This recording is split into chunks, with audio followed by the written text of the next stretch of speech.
Hi, everybody. I'm back. This is Divya, and this is my YouTube channel, Creative Living. It's really nice to talk to all of you after a short break, or actually a rather long break. Yeah, I promise I will be more consistent. New Year and all that. Hope you're all doing really well. I wanted to talk about a few things about 2025 today.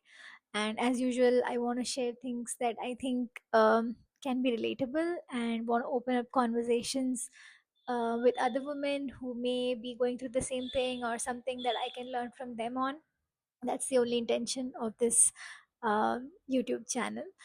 So, 2025 was a really fast year for me. I don't even know how it went, but there are four things I want to talk about, and something I learned about uh, each one of them. The first thing is health. It's a big contradiction. Most of the year I moved, I worked out, I went to the gym whenever I was in one place for a while. Especially towards the second half of the year, I was extremely consistent with my gym. It made me feel really good about myself. I had goals and I met all of them, at least in terms of input. I didn't have, maybe in terms of output or outcome, I was a little bit here and there, but hey, all progress is good progress. So what I learned is that health is something that is a long game.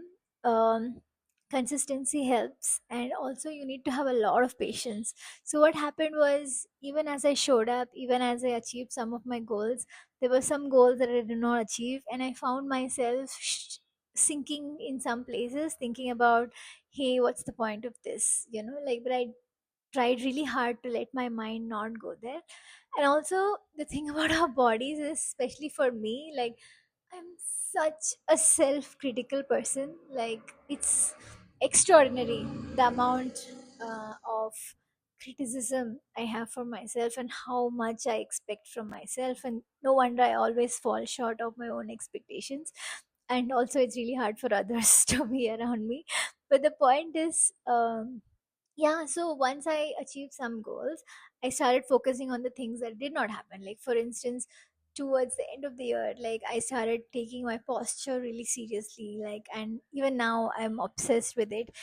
For the last 2 3 days, I'm learning so much about body, about alignment, about posture, about why my body is a certain way, like what can I do better. I'm like going down into that rabbit hole. So health in a nutshell, long term game. Do what you can, control what you can, give yourself some wiggle room. Like, have 4 or 5 sessions in a month that are easy, like go for walks, or do only stretching, do very light yoga, or do things that feel really good for your body instead of always pushing. So that's one lesson I've learned. I will try to be a lot more patient with myself and my body this year. The second thing is travel. When I was younger, it was my dream to travel a lot and see a lot of new places and have a lot of new experiences. I still have that dream, but having traveled quite a bit and having traveled for long durations this year, and also for the last few years, I've realized that it has its pros and cons. It's really hard to be constantly on the move, and it also, like, sort of, it's like running away from something, but you can't really run away from it because when you're traveling, you're alone and everything catches up with you. That's what happened to me this year. um, Sometime in May, I went through a very major life decision, or rather, like, life closure activity, and and then I traveled immediately afterwards, and it was brutal because one is, of course, like, there were moments of pure magic and bliss, and like, so many new things to see, experience, all of that. But then being alone, away from family and friends, from a sense of familiarity and safety, really, like, left me nowhere to hide anything. I was forced to confront all my feelings about many things I was suppressing in that 1 month.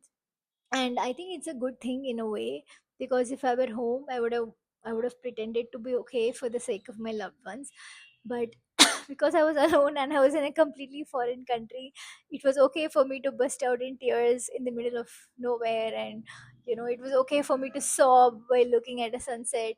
It was okay for me to start my walk with a smile, and then somewhere, when we're at the mark of 4 kilometers, I am like, tears are falling down my cheeks. Whatever that is, I think it was good release for me, and it gave me it gave me some sense of purging. It gave me some sense of letting go of emotions.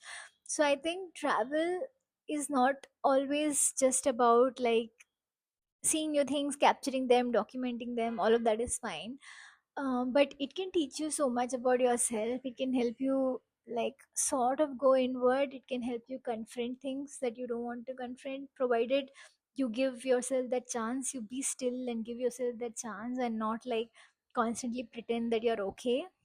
So that was really great. I also had a lot of new experiences this year while traveling, and yeah, I mean, all of that I'm really, really grateful for in 2025. But 2026, I really want to slow down, and only if work calls for travel, I'm going to do it. But otherwise, I really want to like be in one be in one place and follow my routine, and like just take care of my body and my mind. That's the goal. The third thing I want to talk about was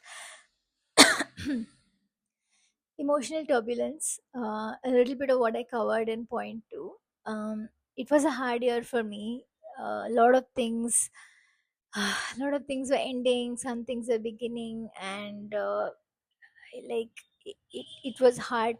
One moment I was extremely happy. One moment I felt extremely hurt and disappointed, and like, why is this happening to me? And then I started being self-critical on, is this my fault? Did I do something wrong, or am I the person that's attracting things like this in my life? Do I deserve this? All of that, like we have all been through it. I think in a lot of places, I'm really proud, because this is the year I sort of like started to realize that it's okay to take up space for myself. It's okay to put my feelings and my emotions or what I'm going through at the top, and like ask for space. Like, even if you feel like the other person deserves empathy at that point, it's okay to give yourself also empathy. And sometimes it's really okay to say no. I'm going to process what I'm going to process first, and then I'm going to try to be there for you. This was a very hard thing for me to do, because I'm someone who struggles with a lot of guilt, and I take a lot of actions from that guilt, and it has not worked out well for me in the past, and it's like a never ending cycle of guilt versus self love, doing what is right for them versus doing what is right for you. And I can tell you this, that you will never regret doing what is right for you. Only if you are okay can you realistically be there for someone in a true or authentic sense. So I learned that this year. I practiced that this year. This has happened to me after maybe 2 years of therapy, is when I'm learning to I still deal with guilt when I do that, but I do it despite the guilt. And I'm hoping that it it normalizes in my being, and in my nervous system, and I can do it a lot more, and hopefully one day without guilt, like some cool wise old auntie that we have seen. Yeah. And the last thing is, and I think I did well this year in this aspect, is I learned to lean on people I love a little bit more. It again comes from point number three. When you stand up for yourself and say, I need this right now for myself, and you ask for things like, hey, I need space, I need help, I need someone to listen to me, or I need you to carry this for me. I think it came to me the hard way. I did not know how to do this. Like 2 3 years ago, I carried 100% of my pain on my own. It's really hard for me to open up to people, especially about negative things, especially about sad things, especially about the bad things in my life. I think deep down I only want to talk about positive things and share only positive things and all of that, and all the negative things, they are just buried in me and I just carry them on my own, and that really took a toll on me. Therapy taught me that I have to sometimes help myself by like I have to ask for help sometimes so that I don't carry everything on my own. So I did that. I think I did that this year, by investing in some people who are really close to me. So when I look back at the end of the year, I feel like I've had great moments, great experiences. I've made some good strides in, like getting closer to people and also like opening up a little bit to them so that I can lean on them when I want to. And it's a good feeling. I'm not 100% there, I'm not even 20% there, but maybe I'm 3 4% there, and even that feels good. It just feels good to know that I can call someone and I can tell them that I'm not okay.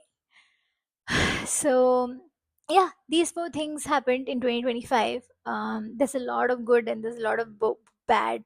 Both of them happened, but i'm really I'm really excited for 2026. I just feel like I'm at a less turbulent space, and I feel a lot more confident to pursue what I want to do and not be in any sort of limbo. And I wish the same for all of you. Have a great year. And if there's anything that you want to share about the year that went by, or what 2026 means for you, or what you want to do, I'm all yours. Thank you so much for still being here in this channel for me. And let's talk again soon. Take care.